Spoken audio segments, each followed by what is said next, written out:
Have you ever wondered what it feels like when the very people you gave life to start plotting to take yours away?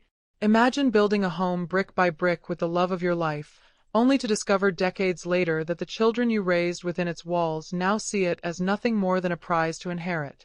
What would you do if survival meant standing against your own blood? Stay with me, because what I'm about to share may sound unbelievable, but I promise you, every word is true. Before I share the beginning of this story, do me a favor, hit the like button, share this with someone you trust, and make sure to subscribe so you don't miss the rest of this unbelievable journey. And in the comments, tell me what time it is where you're watching this from. I'd love to know. My name is Margaret Ellis, and I'm 82 years old. I've spent my entire life in Savannah, Georgia, in the same house where I was born, raised, married, and grew old. For more than 50 years, I ran a little bakery called Ellis Pastries, a name many in Chatham County still remember fondly. My pies, cakes, and puddings weren't just desserts. They were traditions at weddings, birthdays, baptisms, and even political fundraisers. Everyone around here knew Mrs. Ellis's pies. I wasn't rich, not in the way people count money these days, but I was blessed. My late husband Harold and I lived a life of simple abundance. He worked at the shipyard, and together we built not just a business, but a home filled with love, laughter, and memories that could sweeten even the hardest of days. For 60 years, Harold and I composed a melody together, each day another note in the song of our lives. But when Harold passed 2 years ago from a sudden heart attack, that melody faltered. I thought the silence in the house would be my greatest trial. I was wrong. I had 3 children. Daniel, my eldest, always ambitious, always chasing more than what he had. Rebecca, clever and calculating, who wore her concern for me like a mask. And Thomas, my youngest, timid but impressionable, often led astray by the stronger wills of his siblings. To the outside world, they seemed like dutiful children. But I began to see cracks long before the truth revealed itself. After Harold's funeral, they wasted no time. Daniel brought a realtor into my living room under the pretense of just appraising the place. Rebecca began whispering about a luxury retirement home in Atlanta, like a 5-star hotel, Mom, you'd love it. Thomas, less subtle, asked outright if Harold had left behind life insurance. I brushed them off each time. I wasn't leaving the house Harold and I had built with our bare hands. I wasn't selling the land that had been in my family for generations. But greed is like ivy. It creeps, it climbs, and it strangles quietly until it owns every inch of the wall. At first, their insistence felt like mere nagging. Then it became pressure. My documents went missing, only to reappear in strange places. Medications I was sure I hadn't taken showed up empty. More than once, I woke dizzy, as though drugged. My phone disappeared. Daniel claimed I didn't need it anymore. Rebecca began spreading rumors in the neighborhood that I was forgetful. And Thomas rummaged through drawers late at night, searching for deeds and bank statements. The day everything changed was sweltering, the air thick with Savannah's summer heat. I was in the kitchen, flour dusting my apron as I stirred cake batter, the window cracked open to catch whatever breeze the evening offered. On the side porch, I heard them talking, voices carrying through the humid air. They thought I couldn't hear them. They thought I was in the back room of the bakery. We need to solve the problem with the old woman, Daniel muttered. His voice was sharp, impatient. She's never going to sell this house, Rebecca replied coldly. We've tried everything. If she won't go willingly to a nursing home, she'll go unwillingly. One way or another. It was Thomas, the one I had always believed had the softest heart, whose words froze me where I stood. People her age die all the time. No one would suspect if nature got a little push. I nearly dropped the spoon in my hand. My own children, whispering like conspirators, plotting the death of their mother. I couldn't breathe. My chest tightened, my blood ran cold. A mother's worst nightmare isn't a stranger at the door, it's hearing your own flesh and blood speak of you as if you were an obstacle. That night, with a trembling voice, I confronted them in the living room. I hoped, foolishly, that they would deny it, laugh it off as a misunderstanding. Instead, Daniel smirked. You're losing it, Mom. Hearing things. Maybe you really do need professional care. Rebecca took my hand with a false tenderness. Mom, we're only thinking of what's best for you. This house is too big for you to manage. And Thomas, unable to meet my eyes, shifted in silence. I went to bed uneasy, sipping the tea Rebecca insisted would calm my nerves. I didn't know then that she had slipped a sleeping pill into the cup. Trust is a fragile thing. Once broken, it cuts deeper than any blade. When I awoke, my mouth dry and my head heavy, I was no longer in my bedroom.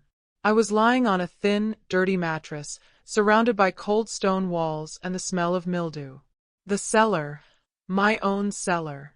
A place I hadn't stepped into in years. A single bulb dangled from the ceiling, flickering weakly. The only sound was the drip of a rusty faucet. The door at the top of the stairs was locked. Panic surged through me as I pounded on the door, screaming for help. But the only response was the muffled sound of laughter and clinking glasses upstairs. My children were celebrating. Celebrating my disappearance.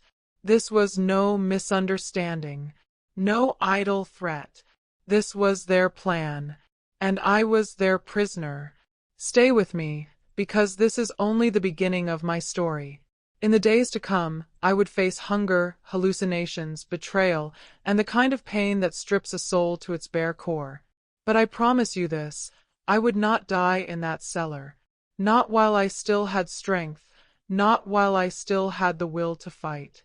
If you've stayed with me this far, do me a favor, like this video, share it with someone who needs to hear it, and make sure you subscribe to the channel.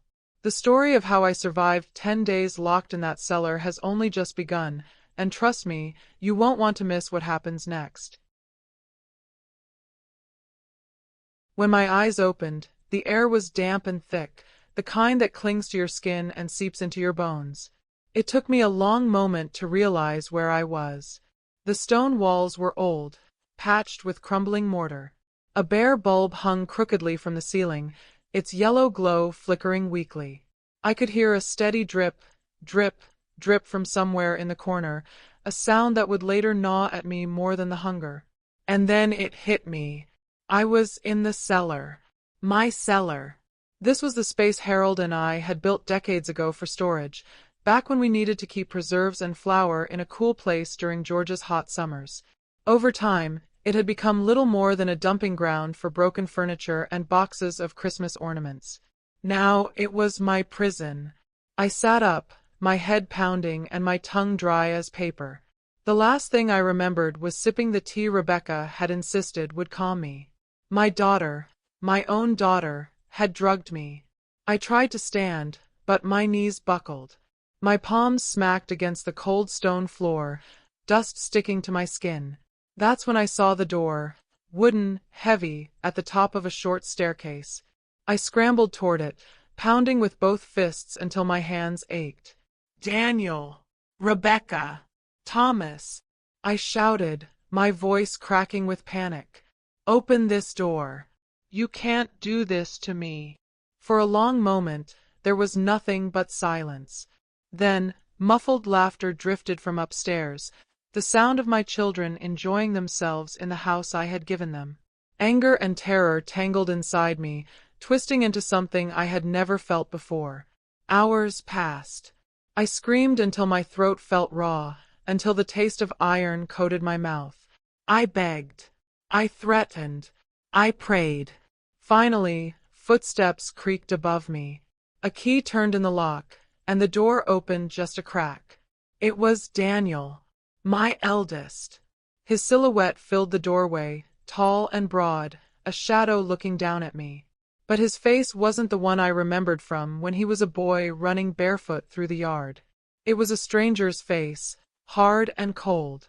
You're going to stay down here until you cooperate, he said, his voice flat.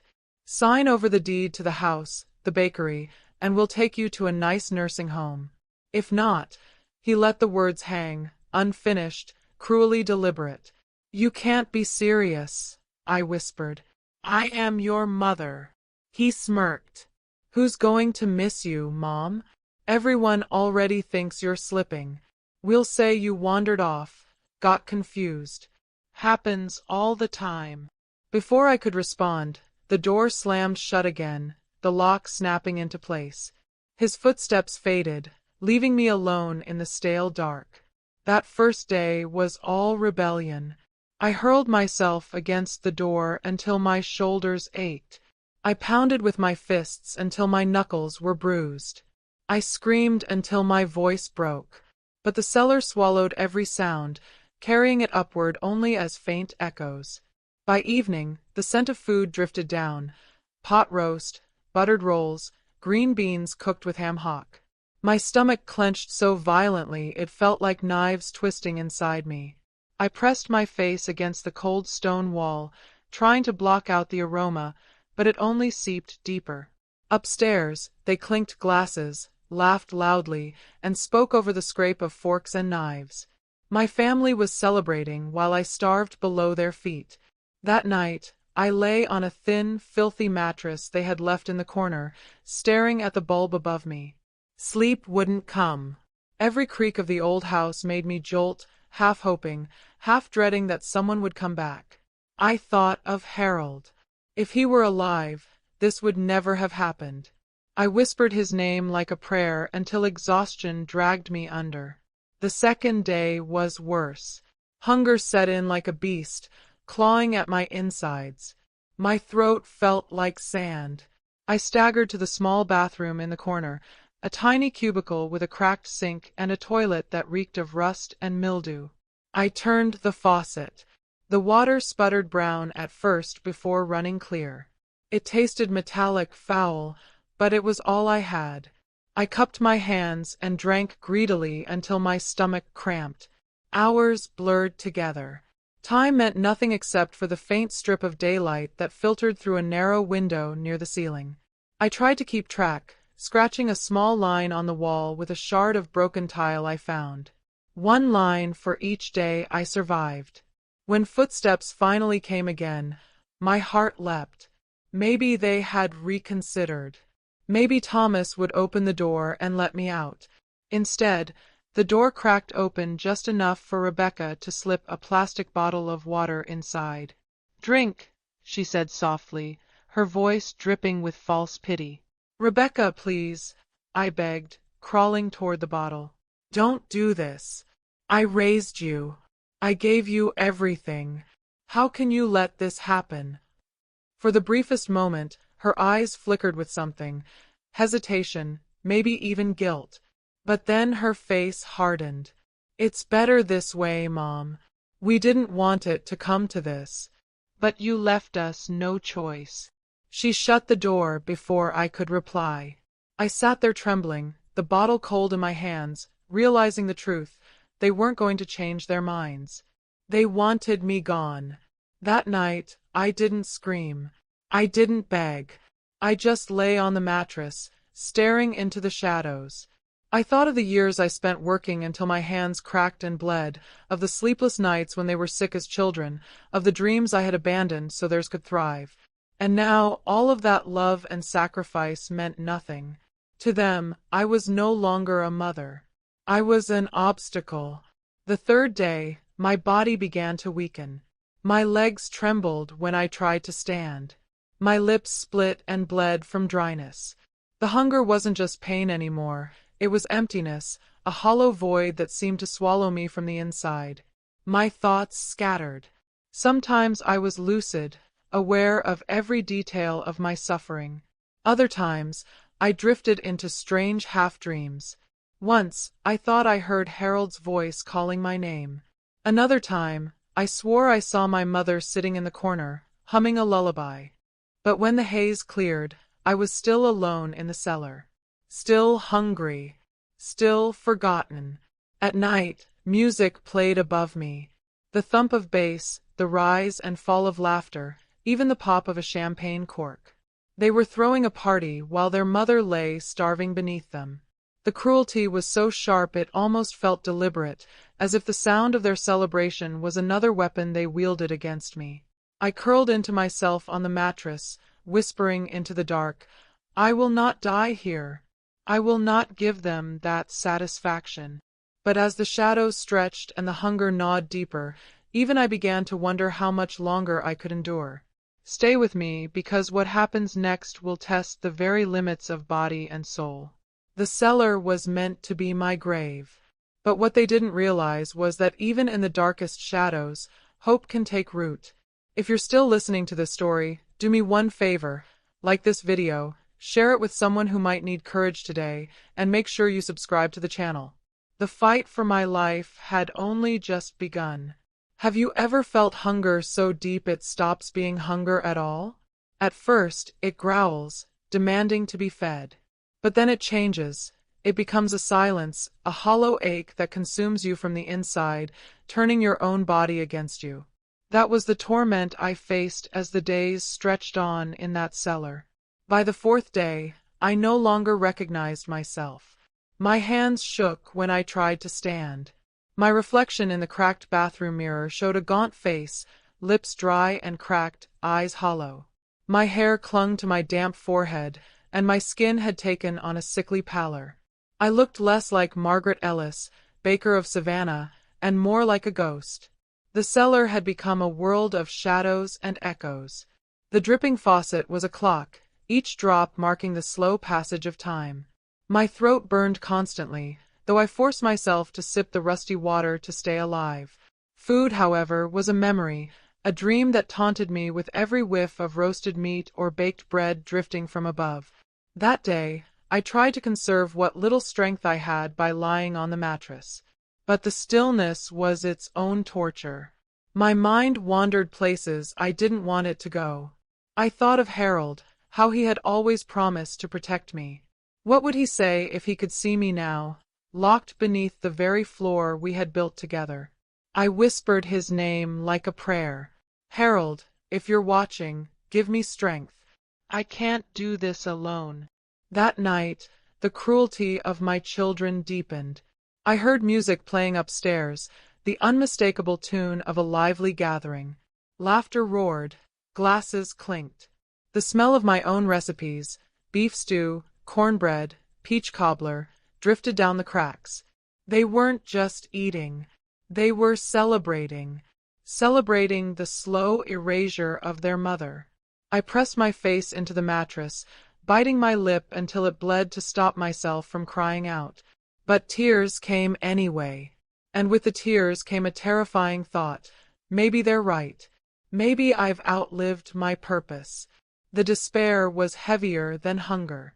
It settled like a stone in my chest, threatening to smother the last spark of fight I had left. By the fifth day, reality itself began to slip away. The cellar wasn't just stone and dust anymore. It was a theater for my mind's cruel tricks. I saw Harold sitting in the corner, his kind eyes fixed on me. "Not yet, Margaret," he said with a gentle smile. "You've still got things to do." I knew it wasn't real, yet part of me wanted to believe. His voice was comforting, even if it was only in my head. Later, I saw my mother, Clara, braiding her hair on an invisible stool, humming the same lullaby she used to sing to me when I was a child. I could almost smell her lavender soap and hear the rustle of her dress. The hallucinations didn't scare me. They comforted me, but they also reminded me how close I was to the edge. My body was shutting down. My mind was grasping at memories, at ghosts, to fill the silence. Rebecca's voice jolted me back to reality. She was speaking to someone just outside the door. Her tone was sharp, impatient. "Not yet. She's lasting longer than we expected. Just a few more days." Thomas's nervous voice followed. "What if someone asks? Betty already came by twice. She's suspicious." "I told her Margaret's visiting a cousin in Atlanta," Daniel cut in, his voice low and commanding. "No one will suspect a thing. In a week, we'll file a missing persons report." "Done." Their words stabbed deeper than hunger. They were already planning my disappearance, my erasure.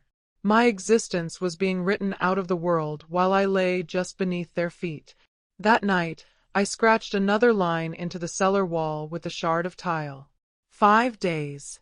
5 days of betrayal, of starvation, of silence. My body was crumbling, but something inside me stirred. Anger. By the 6th day, that anger began to burn away the despair. My children wanted a victim, but instead, they were awakening something far more dangerous. Hunger had stripped me of illusions. Hallucinations had stripped me of fear. What was left was cold determination. I forced myself to explore the cellar again, even with legs that shook like reeds in the wind. My palms skimmed across the damp walls. And then, behind a broken cabinet shoved into a corner, I felt it, a wall that wasn't stone, but brick. The texture was different, the sound hollow when I tapped. My heart skipped. I remembered. That wall wasn't always there. Decades ago, before renovations, the cellar had a second entrance that led to the yard. Harold had bricked it over when we built the new kitchen stairwell, but the memory came rushing back as if he were whispering it to me from beyond. My pulse quickened. If that wall wasn't as solid as it seemed, maybe, just maybe, it could be my way out. But I was too weak. My arms shook violently when I tried to push against the bricks. My body screamed for food, for rest. Still, for the first time since this nightmare began, I had something my children hadn't accounted for. Hope. That night, I lay awake, staring at the ceiling bulb. The hunger still gnawed. My lips still cracked. My body still trembled with weakness. But inside me, something had shifted. I whispered into the shadows, "You won't bury me here. You don't know who I am. You don't know what I've survived." They thought the cellar would be my grave. They didn't realize it would become my forge. Because sometimes despair breaks you, but sometimes it sharpens you into steel. And by the 7th day, Margaret Ellis was no longer just a starving old woman. She was a survivor with a plan. Stay with me, because the next chapter isn't about despair anymore. It's about the spark of rebellion that would change everything. If this story grips your heart the way it gripped mine to live it, please like this video, share it with someone who needs hope, and make sure you subscribe to the channel. The fight for my freedom had only just begun. By the 7th day, my body was nearly finished, but my mind had never been sharper. Hunger had stripped me down to my bones, but in that emptiness, something fierce began to grow. A resolve so cold and sharp it felt like steel inside my chest. The brick wall I had found haunted me. Every time I closed my eyes, I pictured the faint difference in texture, the memory of Harold bricking it up decades ago. If there was even the smallest weakness in that wall, then freedom was only a matter of persistence. But persistence requires strength, and strength was the very thing slipping away from me. I could barely lift my arms. My legs trembled when I tried to stand. My lips were so dry they bled when I licked them. Still, I crawled back to that wall, pressing my palm against the bricks, whispering, "This is my way out. You are not my tomb." The sound of footsteps snapped me back to reality. The door creaked, and this time it was Ryan who appeared, sliding the daily bottle of water through the gap. He didn't meet my eyes, but I caught the tremor in his hands, the hesitation in his stance. "Ryan," I rasped, my voice hoarse, "you don't have to do this. You can end it now. Open the door. Let me out. We can fix this before it's too late." He froze, his fingers still on the door. For a heartbeat, I thought he might do it. But then he muttered, "I can't," and shut the door, the lock clicking like the closing of a coffin. Still, I had seen it, his guilt, his weakness. Seeds of doubt were sprouting in him. If I couldn't break free through the wall, maybe I could break through Ryan's conscience. That night, I dreamt of Harold again. He was leaning against the wall, arms folded, his smile calm and steady. "Remember when you built this place?" he asked in the dream. Every nail, every plank. You fought for this house. Fight again, Margaret. When I woke, I felt as if he'd been there for real, his words lingering like the scent of sawdust from the old days. I dragged myself to the pile of junk stacked near the bricked wall. My fingers brushed through rusted tools, broken picture frames, and a cracked porcelain bowl. And then, under a heap of rags, I found it, a bent, rusted spoon. It wasn't much, but it was something. With trembling hands, I began scraping at the brittle cement between the bricks. The sound was faint, a gritty whisper, but it was enough to make my heart race. Each flake of mortar that fell was proof. This wall could be undone. I worked in intervals, pausing when I felt faint, sipping rusty water to push past the dizziness. By the end of the day, I had carved a shallow groove into the seam between two bricks. It wasn't much, but it was more than I'd had the day before. And in survival, even the smallest progress is victory. That evening, the voices upstairs were sharper than usual. I heard Daniel pacing, his heavy footsteps betraying impatience. "This should have been over by now," he snapped. "We can't drag this out forever." Rebecca's reply was calm but cold. "It has to look natural. If we rush, people will get suspicious." Ryan's voice wavered. "What if someone finds out? The neighbor Betty keeps asking questions." "We'll handle it," Daniel barked. "She'll be dead soon." End of story. Dead soon. The words chilled me, but they also hardened my resolve. They were so sure of my death, so certain I would fade away quietly in the dark. But I had no intention of dying in silence. On the 8th day, the cellar brought me a miracle with 4 paws. At first, I thought the scratching at the door was another hallucination. But then came the faint meow. My heart leapt. "Whiskers!" I whispered. Sure enough, a familiar sound answered. Whiskers, the stray cat I had fed scraps to for years, was on the other side of the door, pawing at the gap as if he could reach me. Tears burned my eyes as I slid my fingers under the crack. His rough tongue licked me, a reminder that not all loyalty is born of blood. That small creature, overlooked by everyone, had found me when no one else cared. It was as if God himself had sent a messenger wrapped in fur to remind me, "You are not forgotten. Keep fighting." Whiskers couldn't open the door, but his presence gave me what nothing else had, hope. If he could find me, then maybe others could too. And if nothing else, he reminded me that love and loyalty still existed in the world, even if not in the children I had raised. Fueled by that hope, I returned to the wall with renewed determination. My spoon scraped faster, my bleeding fingers working despite the pain. By evening, I had loosened enough cement that the first brick wobbled under my push. Just a little more, I thought. Just a little more. But I couldn't remove it yet. If Daniel or Rebecca checked, they'd notice. I pressed it back into place, disguising my progress. Patience would be my ally. That night, as the distant sound of laughter drifted down, I didn't feel despair. For the first time since they locked me down there, I felt the faint heat of victory burning in my chest. They thought I was fading. They thought the cellar was my end. But I was sharpening myself in the dark. And when the moment came, I would break through brick, through betrayal, through every lie they told. Stay with me, because the days ahead will push me to the brink of death, but they will also reveal just how far a woman can go when she refuses to surrender. If you're listening, please like this video, share it with someone who needs courage, and subscribe to the channel. Because the fight in that cellar wasn't just for me, it was for every voice they tried to silence. By the 9th day, I was no longer Margaret Ellis, baker of Savannah. I was hungry itself, hollow, brittle, a shell barely tethered to life. My skin clung to my bones, my lips split with every word, my hands shook uncontrollably. Yet in the darkest pit of my suffering, a fire still smoldered. I dragged myself to the wall again, the spoon clutched in my bleeding fingers. The grooves I had carved into the mortar looked deeper, a faint scar in the brick. It wasn't much, but it was enough to keep me alive. Hope, even in fragments, is more nourishing than bread. The world spun whenever I tried to stand.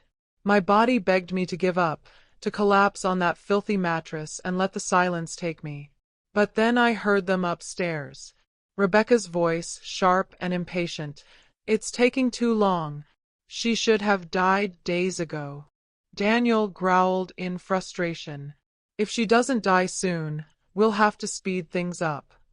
Thomas's anxious voice quivered. "What if someone finds out? Betty's already been there twice." I froze, spoon still pressed to the wall. Their words weren't whispers anymore. They were arguments. Tension was building. That meant they were worried. That meant I still had power. I leaned my forehead against the cold bricks and whispered, "Not today. You won't bury me today." That night, hallucinations returned stronger than ever. I saw Harold again, this time closer, kneeling beside me as though to lift me up. His hand touched mine, warm and real.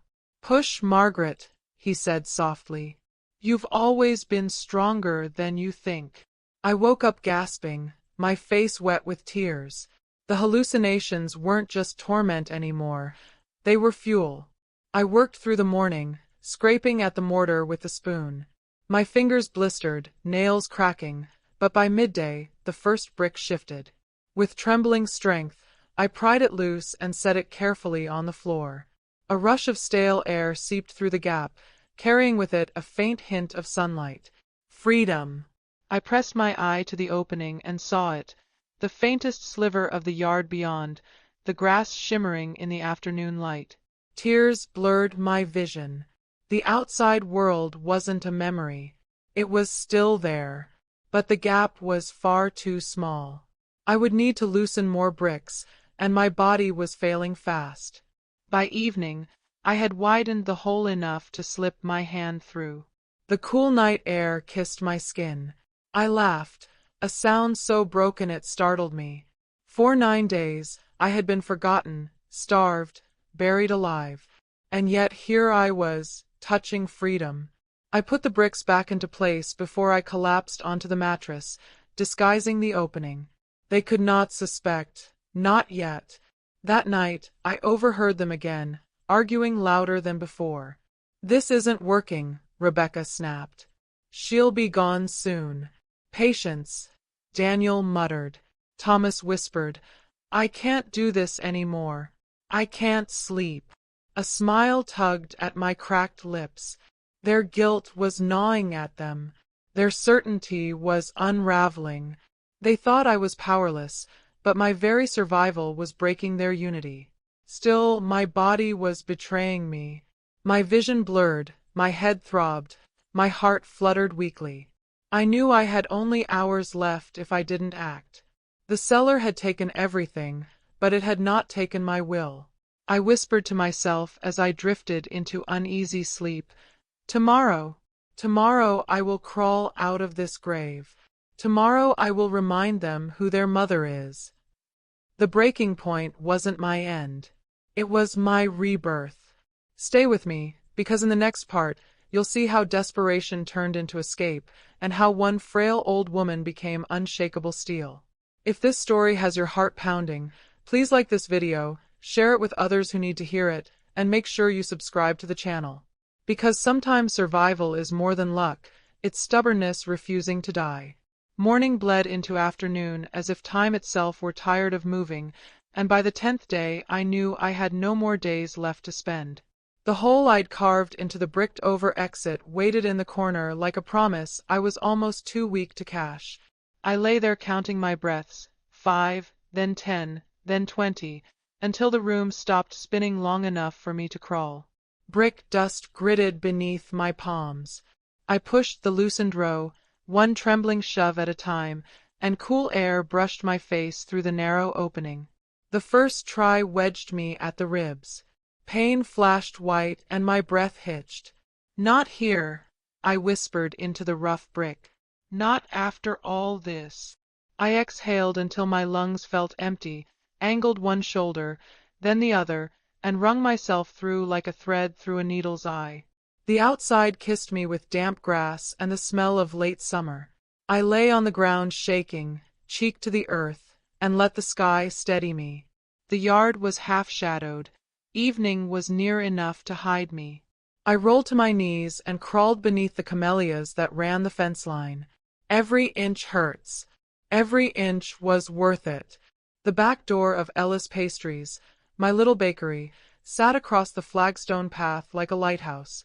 I hugged the brick until the world stopped pulsing, then shuffled, stopped, shuffled again. The spare key was still under the blue-glazed pot where I'd always kept it, wrapped in waxed paper against the rain. My hands shook so badly it took 3 tries to fit it in the lock. Inside, the dark smelled like home. Vanilla sugar, old coffee, the copper tang of well-scrubbed pans. I closed the door and turned only the small lamp above the prep table. Light pooled in a soft circle over the counter where I'd spent half a lifetime whisking and kneading and cooling pies. I went straight to the mini-fridge, opened it, and stood there a full count of 5 just breathing in the cold. A glass of water, sipped slowly, then slower, no gulping. After 10 days of rust, clean water tasted like a miracle. I found a jar of pecans and chewed a handful until they were paste. My stomach clenched, then settled. Enough to stand. Enough to think. The landline sat on the little office desk where invoices used to pile up in busy seasons. I dialed Edward Grant, my lawyer and a friend who knew the tally of my years better than most. He picked up on the second ring. "Margaret, good Lord, where are you?" "In the bakery," I said, and even hearing my own voice felt strange. "They locked me down there, Ed. 10 days. I got out through the sealed wall." He swore under his breath. "Stay put. I'm calling Sheriff Coleman right now. Don't confront them. Let us come to you." "I'm not running," I said, the calm surprising us both. "I want them to see me. I want them to hear me. I want this on record." "Margaret, put the sheriff on the way, and stay on the line. I'll leave the phone open." There was a beat of silence, the sound of a man weighing law against a mother's will. "You keep me on speaker. And you lock that bakery door until you move. I'll call Coleman now." I hung up, then immediately redialed and set the handset on a flour tin, the line live, my voice tethered to someone who knew the right people to bring. The clock over the sink read 7:05. I had less than an hour of good dusk. Not much, but enough. The pantry still held what I needed: flour, beans, sugar, spices. The deep freezer, mercifully, still hugged a pot roast in its icy belly. I worked like breath itself was a recipe, steady, measured, no wasted motion. Roast into the Dutch oven with onions and a bay leaf. Rice rinsed and set to steam. Pinto beans bubbled with a scrap of salt pork. Cornbread batter came together by feel, the way my hands remembered when my mind was fog. Above the spice rack, in a little labeled jar, sat a root I dried myself the winter Harold died. Granny's root, folks around here called it. Harmless in cooking doses, but every old-timer knew to keep a bathroom close when a cold remedy ran heavy with it. I smiled without any joy at all. I measured with care, because care is who I am. Into their pot of beans, their rice, not mine. Mine stayed plain, a separate pan slid onto the back burner, a ladle set aside. Justice, not harm. Humiliation, not danger. I would not be them. Steam filmed the window. The kitchen clock became a drum. 7:22, 7:35, 7:41.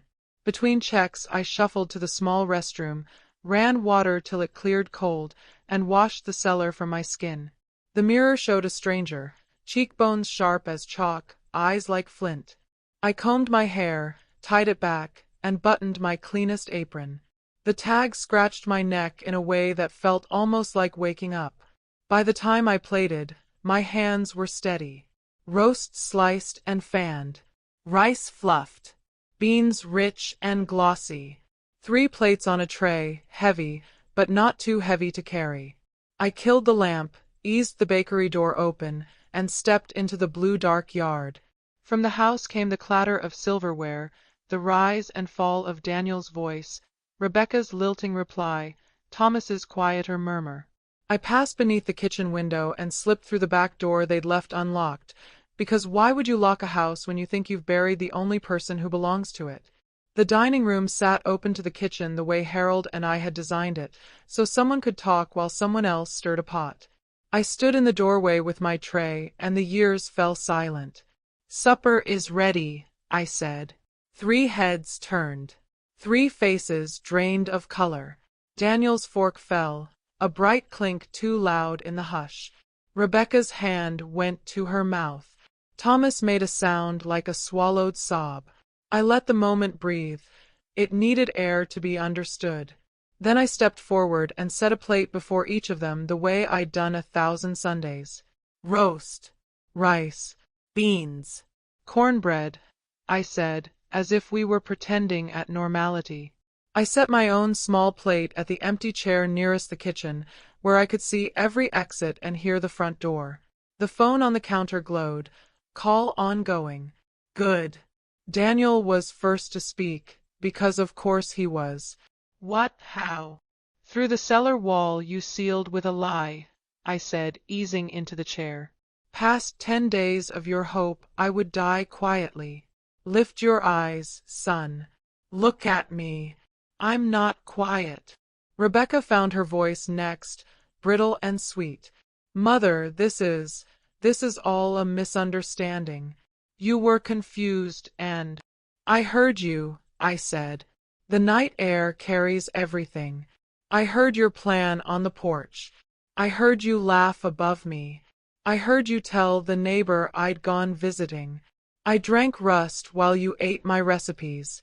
Misunderstanding isn't the word you're reaching for." Thomas stared at his hands, knuckles white.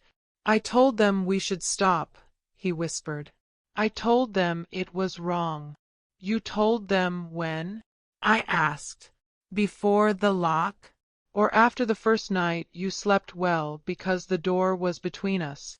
He flinched. Rebecca glared at him. Daniel stood, leaning forward, trying to loom the way men loom when they have nothing else. "You'll sit down," I said, not raising my voice. "Because the call's been open since I left the bakery. Mr. Grant is listening. Sheriff Coleman is on his way. And if you touch me, you won't see the outside of a cell for a long time, which is a mercy compared to what a mother's eyes see when a son chooses hate." His mouth opened, closed. The muscle in his jaw jumped. For a moment I saw the boy he'd been, the one who brought me dandelions in a jelly jar and asked if we were rich because he had 3 cookies. Then it was gone. "No one will believe you," he said. "You're sick. You have been for months." I set down my fork and folded my hands. "I have a hole in the cellar. I have the marks on the door where my nails broke. I have 10 days' worth of a body that looks exactly like what you did to it. I have your voices on the air. And if that isn't enough, I have the truth, which is heavier than any lie you'll manage tonight." Silence again. The house listened. Somewhere down Oak Street, a car passed, bass thumping. In our dining room, a roast cooling, a life reheating. "Eat," I said, and I watched shock ripple through them because the old rules were still in their bones. "Go on. It's the recipe you grew up on. Maybe the last good meal you'll have for a while." They didn't lift their forks. Of course they didn't. They watched me instead as I took a bite from my plate, the plain rice, the clean beans. I didn't rush. I'd rushed enough this week. For a moment, I almost forgot the rest. I almost let my anger be small. Then the distant rise of a siren threaded the evening and pulled the night tight. Rebecca's eyes flicked toward the window. Daniel swore under his breath. Thomas began to shake. "One last favor," I said quietly, meeting each of their eyes in turn. "Remember me like this, not in a cellar, not in a story you told yourselves about a confused old woman. Remember the person who taught you to choose between right and wrong when no one is watching. You didn't choose me, but I chose myself.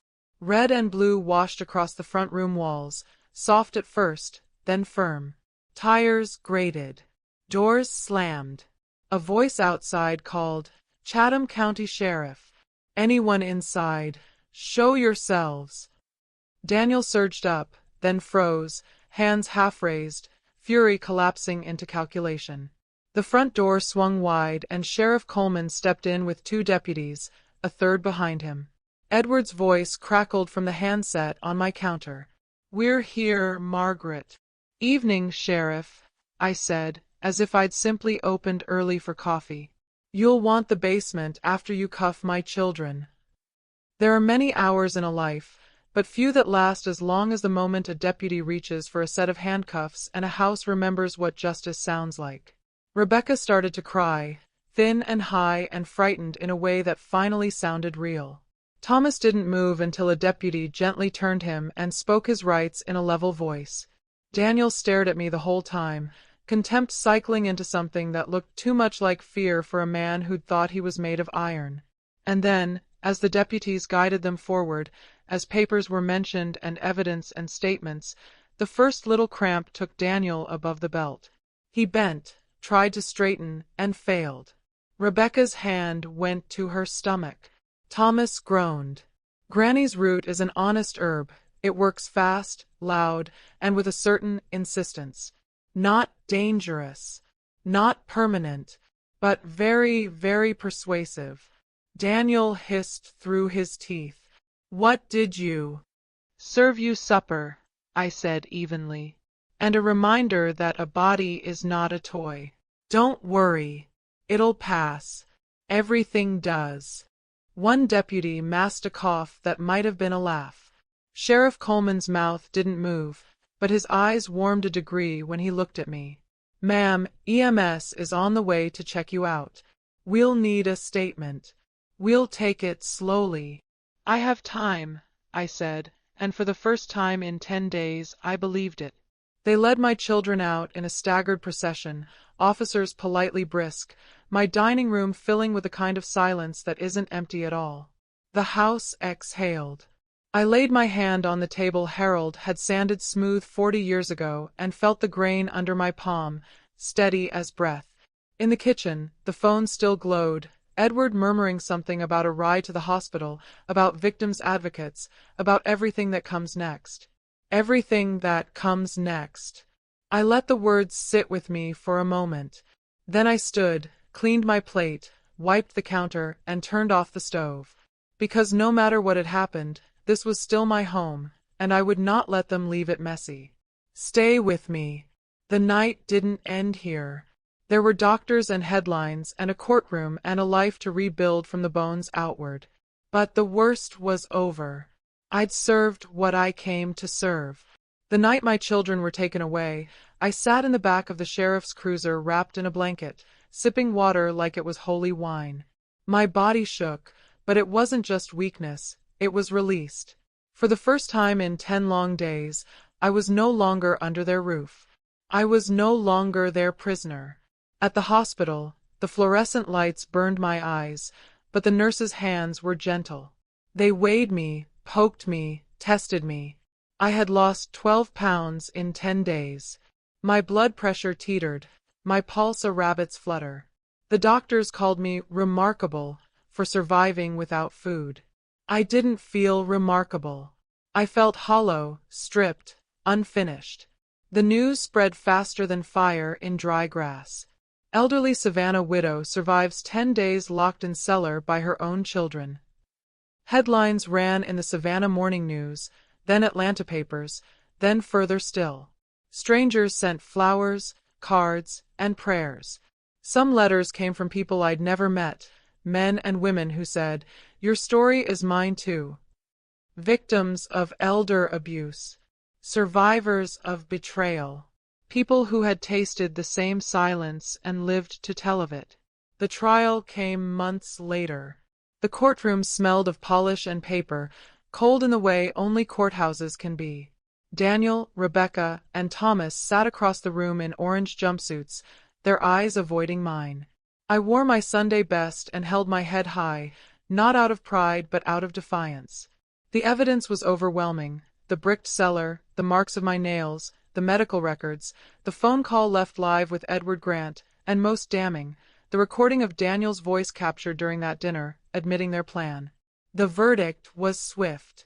Daniel received 20 years.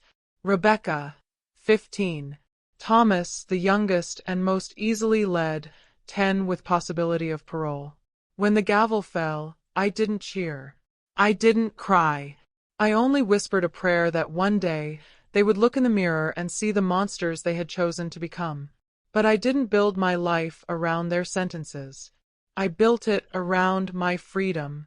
With Edward's help, I returned to Ellis Pastries. At first, the kitchen felt haunted. I would glance at the cellar door and feel my heart clench. But healing, I discovered, is like baking. You add patience, stir in courage, and trust that in time, something warm will rise from the raw. The bakery became more than just my business again. It became my refuge. And then it became my mission. One morning, an idea rose in me as surely as bread in the oven. If I could survive, maybe others could too. Maybe I wasn't meant to keep this story tucked in scars and silence. Maybe it was a seed. I founded the Silver Sister Circle, a group for women, especially the elderly, who had faced abuse, neglect, or betrayal. At first it was just 5 of us around a table in the bakery's back room, sipping coffee and telling truths we had never spoken aloud. But 5 became 15, and 15 became 50. Soon, the bakery itself transformed into a shared space, Sweet Haven Collective. Women came not just to eat but to heal, to work, to rebuild their sense of purpose. We baked, we laughed, we cried, and we organized. We lobbied for stronger elder abuse laws in Georgia. We volunteered at shelters. We set up a hotline. And little by little, my pain turned into a platform. The city council honored me with a plaque, calling me a beacon of resilience. But the real honor came each time a woman walked into Sweet Haven with downcast eyes and left with her shoulders a little straighter, her voice a little louder. Life didn't return to what it had been. It grew into something new. I never stopped grieving Harold or the children I thought I had raised. But grief did not define me. Survival did. Now, as I sit here years later, the cellar is sealed for good, a space I will never enter again. But I do not hide it. I take visitors downstairs sometimes and show them the wall where I clawed and scraped, the hole where sunlight first kissed me after 10 days of shadow. I tell them, this is where they tried to bury me. And this is where I refused. Because survival is not just a story, it is a testimony. So to you, listening now, wherever you are, if someone has tried to silence you, if life has buried you in shadows, remember this. Even in the deepest cellar, even in the darkest betrayal, there is a way forward. Your breath, your story, your very being is proof that you are not finished. I am Margaret Ellis. I am 82 years old. And I am not broken. If this story has touched you, if it has lit even the smallest spark of hope in your own struggle, then please like this video, share it so others may find their strength, and subscribe to the channel. Because stories like mine aren't just about survival, they're about reminding us all that we are stronger than the darkness that tries to claim us. And so I leave you with this. The cellar was meant to be my grave, but instead, it became my birthplace anew. Out of stone and silence, I was reborn. And if I can rise, so can you. You know, for many years my lips stayed sealed, as if silence itself could keep the cracks in my world from widening. But silence is like a cellar. It holds you in the dark, until the weight of the truth presses against the walls and demands to be heard. That is why I speak now, in the twilight of my years, with a voice that may tremble but will not break. I have carried storms inside me, yet still, here I sit. Wrinkled hands may look fragile, but they have built homes, kneaded bread, and clawed through stone to find the light. My story isn't just about pain, it is about survival, about refusing to let betrayal write the final chapter of a mother's life. If you are listening and you too have known shadows, please hear me. The darkness may try to bury you, but even the smallest spark can guide you back to life. Hope is stubborn. It hides in the corners of despair, waiting for us to reach out and take its hand. I tell this story not just for myself, but for every soul who has been silenced, overlooked, or cast aside. May you know that your scars can become seeds, that your voice matters, and that your legacy can outlive the cruelty of others. So if my words have touched you, I ask gently, leave a comment, share this story, and subscribe. Not for me, but so the echo of survival can reach someone else who needs it most. Tonight, I set down this tale like an old song finally given its last verse. I am no longer just Margaret Ellis, the widow, the baker, the prisoner. I am Margaret reborn, a woman who turned her cellar into a doorway. And with that, I bid you good night. This chapter closes, but like bread rising in the oven, I rise too.